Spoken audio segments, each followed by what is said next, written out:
Master minds commerce చదవాలనుకునే 10th inter విద్యార్థుల తొలి ఎంపిక. Hi, welcome to my show. ఓ వ్యక్తి గురించి గొప్పగా చెప్పాలంటే అతను 100 ఏళ్ళు బతకాల్సిన అవసరం లేదు. ఠాగూర్ సినిమాలో ఉండే డైలాగ్ ఇది. అచ్చం అలాంటి మనుషులు మన సమాజంలో మన చుట్టూ చాలామంది ఉంటారు. సినిమా ఇండస్ట్రీలో అయితే అట్లాంటి వారికి కొదవే ఉండదు. అలాంటి వ్యక్తే మహేష్ చంద్ర. 2 పేర్లు ఆయనయే. ఈరోజు ఆయన మనతో ఉన్నారు. ఆయన ప్రేయస్ రావే, హనుమంతు, అయోధ్య రామయ్య, ఒక్కడే ఇలాంటి ఎన్నో గొప్ప సినిమాలు తీశారు, ఎన్నో సక్సెస్లు చూశారు. అలాగే జీవితంలో ఎన్నో కష్టాలు పడ్డారు. ఈరోజు మనతో మహేష్ చంద్ర ఉన్నారు. ఆయన అడిగి మరిన్ని సినీ విశేషాలు తెలుసుకుందాం. హాయ్ సార్, నమస్తే. నమస్తే సార్. మహేష్ చంద్ర మీ పేరు, బట్ ఇండస్ట్రీలో చంద్ర మహేష్ అని పాపులర్.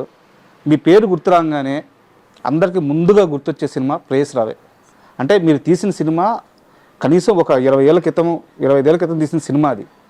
కానీ ఇప్పటికీ కూడా ఆ సినిమా పేరు గుర్తురాగానే అందులో పాటలు, శ్రీకాంత్ గారి ఎమోషనల్ యాక్టింగ్, రాశి గారి యాక్టింగ్ ఒక రకమైన గూస్ బంప్స్ వస్తుంటాయి అన్నమాట. సో ఈరోజు ఈ ఇన్స్టాలో అన్నింటిలో కూడా ట్రెండింగ్ అయింది సార్ ఆ సినిమా ప్రేయస్ రావే. ఎక్కువగా ఈ డైలాగ్స్ అన్ని శ్రీకాంత్ గారి డైలాగ్ కానీ, రాశి గారి డైలాగ్ కానీ ఇవన్నీ కూడా ఇన్స్టాలో వస్తున్నాయి. నాకు అందరూ పంపిస్తుంటారు మా ఫ్రెండ్స్ అంతానే. రీసెంట్గా నేను మా సురేష్ పర్సన్, నా మాతృ సంస్థ కదండి, అవును, వెళ్ళి ఏదో పని మీద వెళ్ళినప్పుడు మా సురేష్ బాబు గారు కనిపించాను. పిలిచి ఆప్యాయంగా పిలిచి, మహేష్ నీ ప్రేయస్ రావే సాంగ్ ఉంది కదా, నీకోసం సాంగ్, అది ఇప్పుడు ట్రెండింగ్ సాంగ్ అయింది. మన అంటే సురేష్ పర్సన్స్ యూట్యూబ్ ఛానల్ ఉందండి, దాంట్లో మా సురేష్ పర్సన్స్ తీసిన అన్ని సినిమాల్లో కన్నా ఈ సాంగ్ నెంబర్ 1 పొజిషన్లో ఉందండి. అదే ఆయన నన్ను అప్రిషియేట్ చేశారు రోజు. చేసి నెక్స్ట్ మనం ఇమీడియట్లీ మనం ఒక సినిమా చేద్దాం మహేష్ సురేష్ పర్సన్స్లో. ఈ సినిమా అది చేస్తున్నావు కదా, అది అయిన తర్వాత మనం చేద్దాం అన్నారు. సార్, మీరు లాస్ట్ మూవీ తీసి ఎన్ని సంవత్సరాలు అవుతుంది? నేను లాస్ట్ మూవీ రెడ్ డైరెక్ట్ అని ఒక సినిమా చేశాను సార్. అది 4 లాంగ్వేజెస్, తెలుగు, తమిళ్, కన్నడ, మలయాళం అండి. అది 2015 సార్. అది 2015 నవంబర్ అండి. తర్వాత ఇంకా నేను గ్యాప్ వచ్చింది సార్ సినిమా చేయడానికి. 10 ఏళ్ల తర్వాత ఇప్పుడు పిఠాపురంలో కింద అలా మొదలైంది ఉపశీర్షిక. అవును సార్. ఆ సినిమాతో మళ్ళీ రీఎంట్రీ ఇస్తున్నారు. అవును. సో ఎందుకు సార్ 10 ఏళ్ల గ్యాప్ తర్వాత ఇలాంటి ఓ సినిమాతో ఎందుకు రావాలనిపించింది? అంటే నాకు ఆ సినిమా చూసి, రెడ్ డైరెక్ట్ సినిమా చూసి మలయాళంలో పెద్ద హీరో నన్ను పిలిచారు. అక్కడికి వెళ్ళడం, అక్కడ స్టోరీ డిస్కషను. నాకేంటంటే కథ నాకు నచ్చకుండా నేను కాంప్రమైజ్ అవ్వలేదు సార్. కథ నాకు నచ్చాలని నేను ఓన్ చేసుకోలేను. అక్కడ ఏంటంటే కథ నాకు సెట్ అయ్యేది కాదు. దరిదాపు అక్కడ మలయాళం దగ్గర పెద్ద హీరో దగ్గర నాకు 1 year అది అయిపోయింది. 2017 అంతా పోయిందండి. అయిపోయిన తర్వాత నన్ను మళ్ళీ ఇక్కడ మంచి హీరో, మన తెలుగులో పెద్ద హీరో ఆయన, ఒక ఫ్యామిలీ డ్రామా చేద్దాం, మంచి సినిమా చేద్దాం, మంచి సెంటిమెంట్ ఉంటే చెప్పంటే ఒక చైల్డ్ సెంటిమెంట్గా చెప్పానికి బాగా నచ్చింది. చేద్దామని చెప్పా అన్నారు. ఇంకా ఆ ప్రొడ్యూసర్తో ట్రావెల్ చేసామంటది. అదే 1.5 year. ఇంకా సెట్స్కి వెళ్దాం అన్ని పక్కగా అనుకున్న టైంకి ఏమైందంటే ఇంకా కరోనా ఒకటి రావడం జరిగిందండి. కరోనా రావడంతో ఇంకేమైందంటే ఇంకంత స్తబ్ద అయిపోయింది. ఆఫ్టర్ కరోనా తర్వాత ఈ పేషెంట్స్ మారిపోయింది. అంటే రీసెంట్ సినిమా ఏం చేసాం మహేష్ అన్నది మళ్ళీ వచ్చిందండి. అప్పుడు 5 సంవత్సరాలు అయిపోయింది గ్యాప్.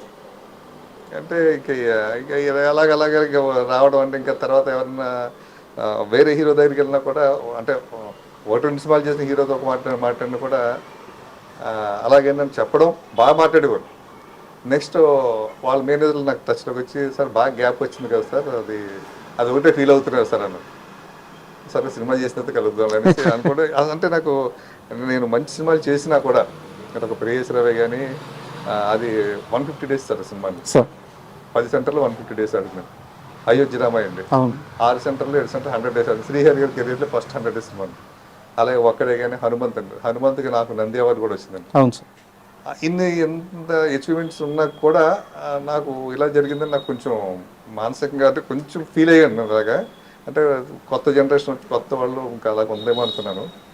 అనుకునే లోపల ఈ లోపల మాకు ఆకు సురేష్ గారు, నా ఫ్రెండ్, ఆయన 2021 నుంచి నాతో జర్నీ చేస్తాను. 2021 నుంచి సినిమా చేయాలని ఆయన మంచి స్క్రిప్ట్ తీసుకొస్తే ఆ స్క్రిప్ట్ కూర్చునండి అందరం, నేను నా ఫ్రెండ్స్ బాలకృష్ణ అని, మురళీకృష్ణ, ఎఫ్ఎం మురళి అంటారు ఆయన, మేమంతా కలిసి చేసి మహేష్ చంద్ర సినిమా టీం అని ఒక బ్యానర్, నా పేరు మీద బ్యానర్ స్టార్ట్ చేశాను. సినిమా మొదలు పెట్టామంటారు పిఠాపురంలో అని. Super, all the best sir. And త్వరలోనే సినిమా రాబోతుంది అనుకుంటున్నాను. అండ్ ఈ సినిమా పక్కన పెడితే మీ జర్నీ విషయానికి వస్తాను. యాక్చువల్గా ఎవరైనా ఇండస్ట్రీలోకి వచ్చేటప్పుడు ఏదో ఒక నిర్మాత ఛాన్స్ ఇస్తాడు, మనం సక్సెస్ అవ్వాలి, ఫ్యామిలీని పోషించుకోవాలి, 4 రూపాయలు డబ్బులు సంపాదించుకోవాలి, ఈ మైండ్ సెట్ ఉంటుంది.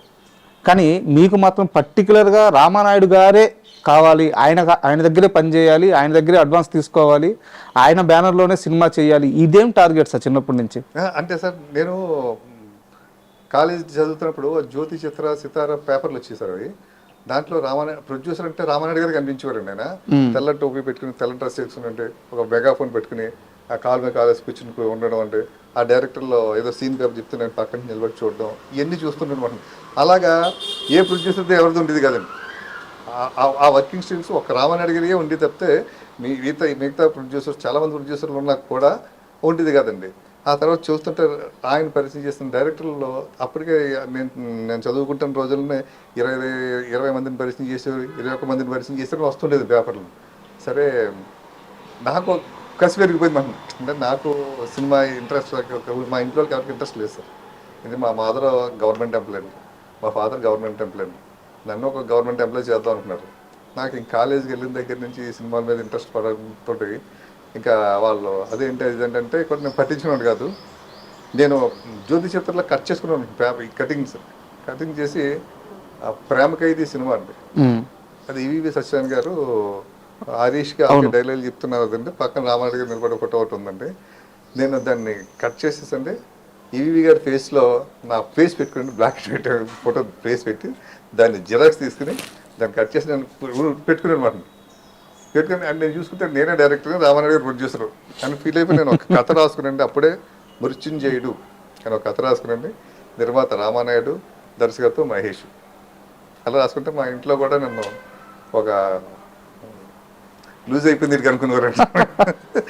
ఏంటి అసలు సినిమా ఫీల్డ్ అంటే ఏమనుకుంటున్నట్టు ఎవరో తెలియదు మనకి, అక్కడ ఏమీ లేదు, రామానాయుడు గారి పేరు పెట్టుకోవడం అంటే ఇదేంటనేసి నన్ను రకరకాలుగా చూసుకోరు. అనుకోకుండా నాకు చిన్నతనంలో నాకు మ్యారేజ్ కూడా అయిపోయిందండి. మ్యారేజ్ అయిపోవడంతో అయినా కూడా నా మైండ్ సెట్ మారలేదు సార్. సినిమా ఫీల్డ్కి వెళ్ళాలని పిల్లలు కూడా పుట్టేశారండి. ఇంకా నేను బరువు అయిపోయాను ఇంట్లో. ఇటు మా అత్తగారింట్లో బరువు అయిపోయాను, మా అమ్మగారింట్లో కూడా బరువు అయిపోయాను. ఇంకా ఆ టైంలో నా వైఫ్ ఏంటి ఇలా టైం వేస్ట్ చేసుకోవడం, ఒకవేళ ఇంట్రెస్ట్ ఉంటే చెప్పు, వెళ్ళిపోదాం హైదరాబాదు చెన్నై ఎక్కడో ఉంది కదా, వెళ్ళి అక్కడ ట్రై చేసుకుని ఒక సంవత్సరం ప్రయత్నం చేద్దాం, కుదిరితే ఉందాం, లేదంటే వెనక్కి వచ్చేద్దాం. అక్కడ తను సపోర్ట్ చేస్తే నేను అన్న వెనక్కి రావడం అనేది పెట్టుకోవద్దు, అక్కడికే వెళ్ళి ఉండాలి అంతే కదా, అలా ఫిక్స్ అయిపో. మరి కష్టాలు పడవలసి వస్తే నేను చదివాను. రామారావు గారు, నాగేశ్వర గారు వీళ్ళందరూ పార్కుల్లో పడుకున్నారట, మంచిలు దాగి బతికి గడిపారట. ఇటువంటి రోజులు జరిగేది పెద్ద వాళ్ళందరికీ చెప్పను మనకు కూడా. నేను ఒక్కసారి వెళ్ళిన తర్వాత ఇక్కడ వీళ్ళెవరి దగ్గర నుంచి ఇది ఆశించను, దానికి ప్రిపేర్ అయ్యారంటే నా వైఫ్ కూడా సరే ఉందండి. సో అలా రావడం, అక్కడ సురేష్ ప్రొడక్షన్స్లో జాయిన్ అవ్వడం, అసిస్టెంట్గా జాయిన్ అయిన 5 yearsలోనే మీకు తొలి సినిమా అవకాశం వచ్చేసింది. అయితే రాజశేఖర్ శివయ్య సినిమా మీ లైఫ్ని టర్న్ చేసిందంటే ఎలాగా? అంటే సార్ అది శివయ్య సినిమాకి ఆ టైంలో రాజశేఖర్ గారు సినిమా చేయాలనుకున్నారు నాయుడు గారితో, సురేష్ ప్రొడక్షన్స్లో ఉండి. ఓకే. ఆయన గ్యాప్ అండి, రాజశేఖర్ గారికి సినిమా లేవు అప్పుడు 1 year నుంచి గ్యాప్ అండి.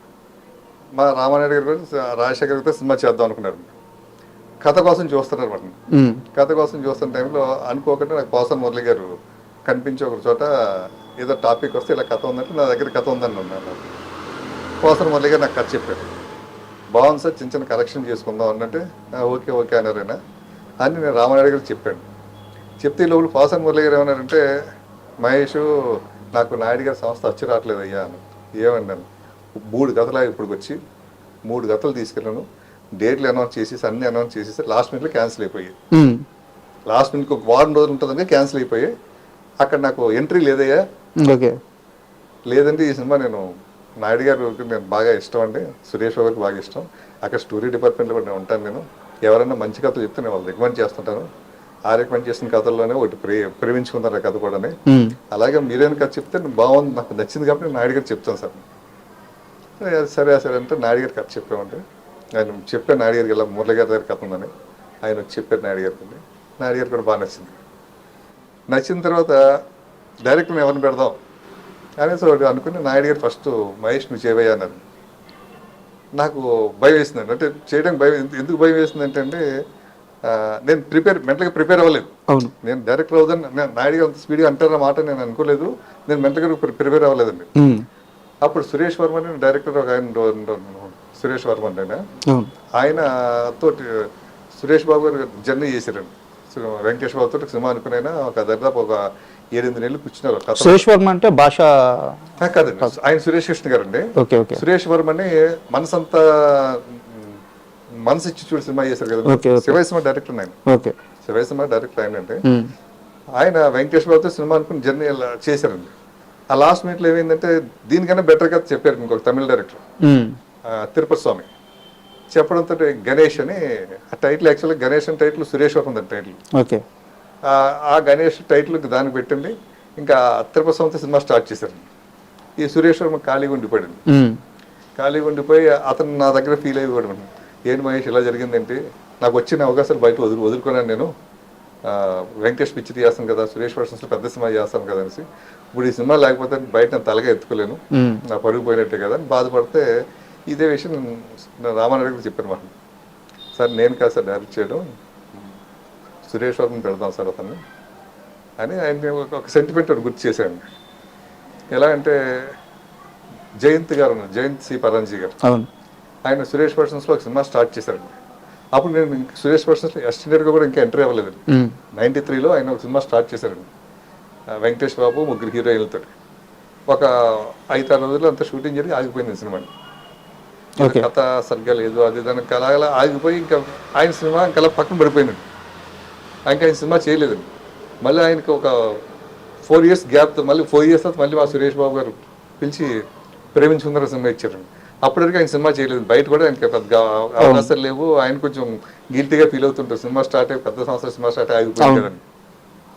అది సూపర్ డూపర్ హిట్ అయింది సార్, ప్రేమించుకుందాంరా. అది మా వెంకటేశ్వర కెరీర్లోనే బిగ్గెస్ట్ హిట్ అండి ఆ టైంలోనే. అది నేను రామారావుకి గుర్తు చేశాను.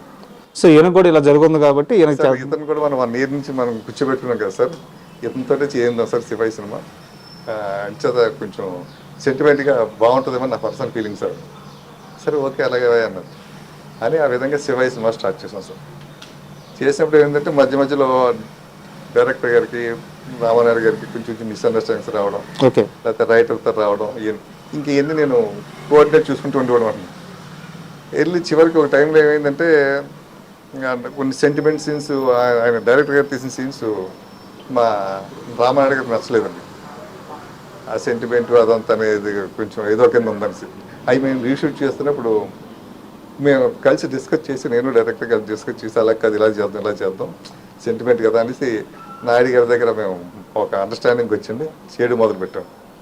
చేసి ఇంకా ఆ సినిమా ఏంటంటే రాజశేఖర్ గారు ఆ టైంలో ఫ్లాపుల్లో ఉన్నారండి. సురేష్ వర్మ ఫ్లాప్ డైరెక్టర్ అండి. మా రామానాయుడు గారు కూడా కంటిన్యూ ఫ్లాపులు చేశారండి. సూపర్ హీరోస్ ఒక సినిమా అండి, దాని ముందు తాత మనోడు సినిమా, ఈ 2 సినిమాలు ఫ్లాప్లే ఉన్నారండి. దాంతో అందరికీ అది ఒక ఫ్రెస్టేజ్ సినిమా అయిపోయింది. అయిపోయి మా నాయుడు గారు మాటికి ఏమయ్యా మహేష్, ఈ సినిమా కనుక ఫ్లాప్ అయితే ఇంక నేను సినిమాలు చేయనయ్యా, ఇంక నువ్వు డైరెక్టర్ కావయ్యా, నువ్వు బయట ఎత్తుకోవాలి, నీ డ్రీమ్ ఇక్కడ అంటున్నావు కానీ కష్టం అయ్యా అంటే, లేదు సార్ సినిమా హిట్ అవుతుంది సార్, దీని గురించి మేము పడతాం సార్ అని చెప్పేసి ఇంకా సినిమా మీద నేను ఎక్కడ కాంప్రమైజ్ అయిపోయాను కదండి. పోసాని మురళి గారితో గొడవ పడివ్వండి స్క్రిప్ట్ విషయంలో, అలాగే డైరెక్టర్తో గొడవ పడివ్వండి అండి మేకింగ్ టైంలో, అలాగే హీరోలతో, హీరో రాజశేఖర్తో కూడా గొడవ పడివ్వండి. అంటే ఆయన కొంచెం లేట్గా వచ్చినా లేకపోతే ఇంకేదైనా నిజమేనాది ఏదండి, రాజశేఖర్ గారు సెట్కి లేట్గా వస్తారు పాపం ఆయనకి కొంచెం ఆయన పర్సనల్ ప్రాబ్లం ఉంది సార్. దాంతో ఒక్కోసారి లేట్ అయ్యేది. అది అంటే మేము ప్రిపేర్ అయ్యే చేసేవాడు సినిమా, ప్రిపేర్ అయ్యే చేసేవాళ్ళం. కానీ అవుట్డోర్ వెళ్తాడికి హైదరాబాద్లో ఉన్న లేట్ అనుకోండి సార్, అది మనం ఏదో కవర్ చేసుకుంటాం సార్. అది అవుట్డోర్లో వెళ్ళినప్పుడు లేట్ అయితే అది మనకి డేస్ పెరిగిపోతాయి, బడ్జెట్ పెరిగిపోతుంది. తర్వాత ఆ కాంబినేషన్ డేట్ మిస్ అవుతాయి. వాళ్ళు వేరే వాళ్ళకి ఉంటుంది కదా సార్ డేట్లు, మిస్ అవుద్ది. ఆ టెన్షన్ అది ఏమవుద్దంటే అది డైరెక్షన్ డిపార్ట్మెంట్ పడుతుంది, ఆ సినిమా పనిచేస్తున్న కో డైరెక్టర్ మీద పడుతుంది. ఆ ప్రెజెంట్ ప్లానింగ్ సరిగ్గా లేదు ఏంటని. అప్పుడు నాయుడు గారికి ఏంటంటే నాకు ఫుల్ పవర్స్ ఇచ్చేసారు నాయుడు గారు. సెట్లో నా తర్వాత మహేష్ అన్నది ఆయన డిసైడ్ చేస్తారు అందరికీ. దాంతో ఇంకా నాకు బరువు ఎక్కువైపోయిందండి. ఏం చేద్దాం, నేను సమాధానం నాయుడు గారు చెప్పుకోవాలండి, ఆయన నన్ను తప్ప ఇంకెవరిని అడగడండి. ఆ విధంగా దాని మీద డే అండ్ నైట్ బాగా కష్టపడ్డాం సార్. అది సినిమా మంచి ఫలితం వచ్చింది సార్. అది రాగానే సినిమా 100 డేస్ ఫంక్షన్లో శివ 100 ఫంక్షన్ రామన్ గారు అనౌన్స్ చేశారు, మహేష్తో సినిమా చేస్తున్నానని. చెప్పగానే అంటే దాసనారాయణ గారు ఆ సినిమాకి చీఫ్ గెస్ట్ కింద వచ్చారు మన శివకి. వచ్చి ఆయన ఒక సినిమా కూడా అనౌన్స్ చేశారు. ఒక